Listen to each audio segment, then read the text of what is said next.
পোলবাদাতপুর ব্লকের অন্তর্গত জারুরা এলাকায় চিকুনগুনিয়া এলাকায় স্বাস্থ্য শিবির, পজিটিভ 4, উপসর্গ আছে আরও 30 জনের। পোলবাদাতপুর ব্লকের অন্তর্গত জারুরা গ্রামে মশাবাহিত রোগের প্রাদুর্ভাব দেখা গেল এলাকা জুড়ে। এতদিন ধরে ডেঙ্গু ম্যালেরিয়ার উপদ্রব ছিল এলাকা জুড়ে, এখন নতুন করে চিকুনগুনিয়ার উপস্থিতি। স্বাস্থ্য দপ্তর থেকে বিডিও সবারই এখন মাথা ব্যথার কারণ হয়ে উঠেছে এই চিকুনগুনিয়া। এখনো পর্যন্ত জারুরা গ্রামের 4 জনের এই চিকুনগুনিয়া ধরা পড়েছে। এলাকায় স্বাস্থ্য দপ্তর ও আশাকর্মীরা প্রত্যেকটি বাড়ি বাড়ি গিয়ে এলাকার মানুষজনদের সচেতনতা করছেন, মশারি টাঙিয়ে থাকার নির্দেশ দিচ্ছেন। পাশাপাশি কোথাও যেন জল জমে না থাকে, মশার লার্ভা উৎপন্ন না হয়, এরকম বিষয়ে কিছু সতর্কতামূলক বার্তা তারা দিচ্ছেন।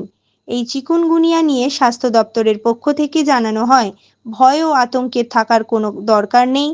আজ এই ক্যাম্পে পরিদর্শন করতে আসেন চুঁচুড়ার বিধায়ক অসিত মজুমদার। তিনি আক্রান্ত রোগীদের হাতে মশারি তুলে দেন। না, ভর্তি হয়ে গেছে বলতে এটা ঠিক নয়। এটা চিকুনগুনিয়া পজিটিভ হয়েছে 4 জন আমরা পেয়েছি পজিটিভ। এখানে বিএমআইস পোলবাদাতপুর আছেন, বিডিও পোলবাদাতপুর আছেন, এখানকার প্রধান আছে, এখানকার মেম্বার আছে, বিশিষ্ট শিক্ষাবিদ মৌসুমী বসু চ্যাটার্জি আছে, প্রশান্ত আছে, আমরা সবাই আছি।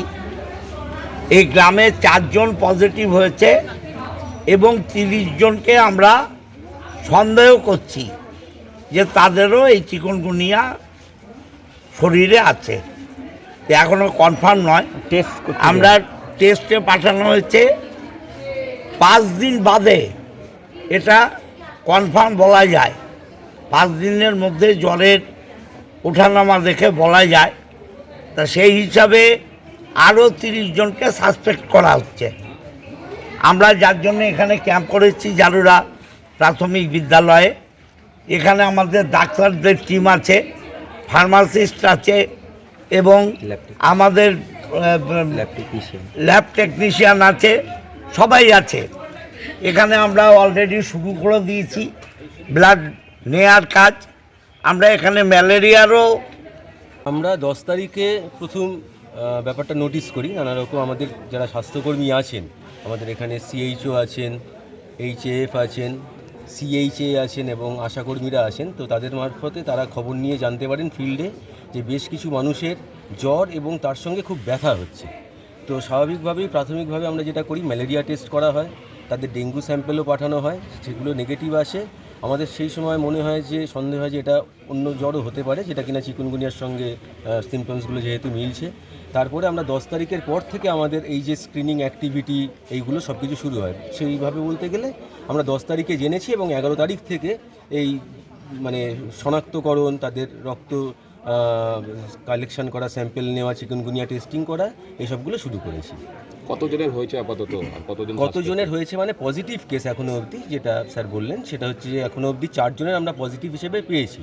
কিন্তু তার মানে এই না যে অন্যদের হয়নি। আমরা এখনও অবধি 30 জন সাসপেক্টেড এরকম ব্যক্তিকে সন্দেহ করেছি, তাদের থাকলেও থাকতে পারে শুনেছি। আর সবই তো ক্যাম্প ফ্যাম্প হলো, ওষুধপালা একটু দিয়ে গেছে, সব শুনেছি। সবাই অনেকে ভর্তি হয়েছে। কি হচ্ছে এখানে?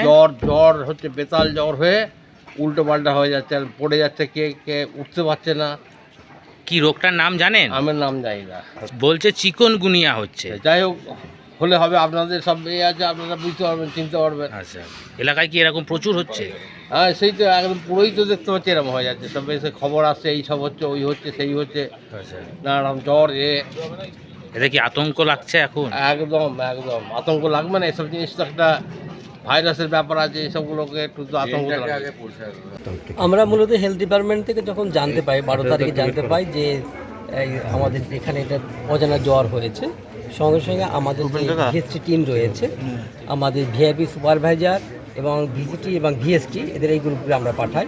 তার সঙ্গে সঙ্গে প্রধান সাহেব, আমাদের পঞ্চায়েত সমিতির কর্মাধ্যক্ষ সাহেব এবং স্থানীয় মেম্বার সকলেই এই প্রোগ্রামটা নিয়ে আমরা ঝাঁপিয়ে পড়ি এবং যেখানে যেখানে আমাদের জল জমা আছে সেই সমস্ত জায়গা পরিষ্কার করা আমরা শুরু করি এবং আমরা হেলথ ডিপার্টমেন্টের সঙ্গে যৌথভাবে আমরা এই কাজগুলো করছি। যাদের সাসপেক্টেড হয়েছে তাদের বাড়িতে গিয়ে সচেতন করা হয়েছে, তারা খোলামেলাভাবে না বেরোন, তারা যেন মশারির মধ্যে থাকে, কারণ এই সময় ব্যাপক হারে কিন্তু চিকুনগুনিয়া, ডেঙ্গি ইত্যাদি প্রাদুর্ভাব হয়। এটা আমাদের আগে থেকে সতর্কবার্তা।